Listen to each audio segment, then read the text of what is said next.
I have met and interviewed hundreds of people during the last 40+ years, and one of the most memorable is a woman, Dr. Nici Vance. Her job was putting a name to unidentified remains, some cases dating back decades. I featured her in a series of reports called The Bone Collector, a close-up look at Dr. Nici Vance in tonight's Jeff's Journal.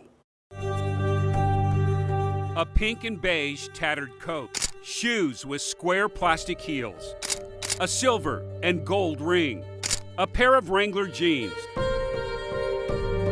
Bits and pieces of evidence found with skeletal remains in a remote area of Josephine County in southern Oregon 47 years ago. This was immediately thought to be a female. This was immediately thought to be a young female, so probably late teens to early 20s. Dr. Nici Vance is the forensic anthropologist for the Oregon State Police Medical Examiner's Office. I collect the bones. I am the one who's in charge of all of the skeletal remains, human, that are found in the state of Oregon. Dr. Vance did more than care for remains. She began to re-examine the cases and evidence, finding new clues and putting names to the unidentified. New technology is amazing, and DNA analysis is really one of the paramount ways that we can identify human beings, even skeletal remains now.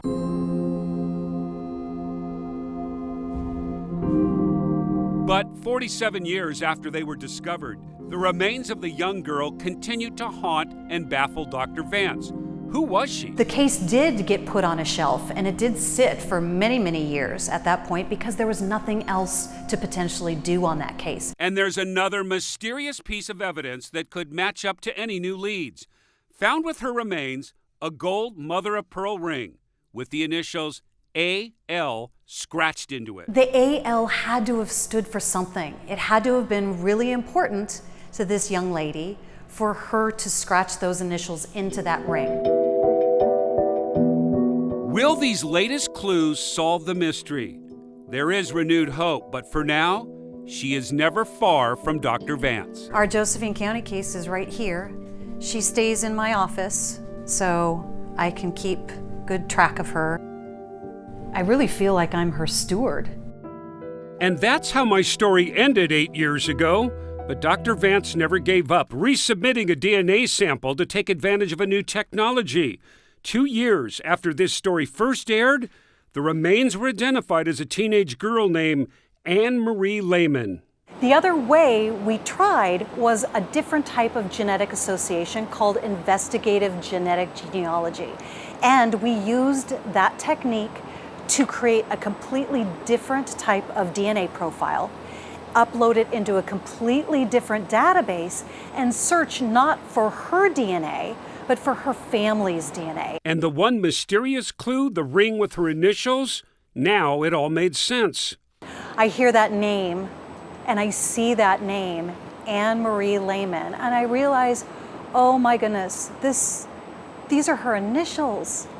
How amazing, how sad it is to see that she simply scratched her own initials into the ring she was wearing when she died. Was it to identify her? Was it to give us a clue? It very well could have been, and we'll never know. Her family will never know, but I'd like to think that she was trying to tell us who she was. You know, Dr. Nici Vance is now retired, charging ahead with the next chapter in her life, but she told me she will miss that challenge and personal satisfaction of helping families put a name to a loved one who was lost.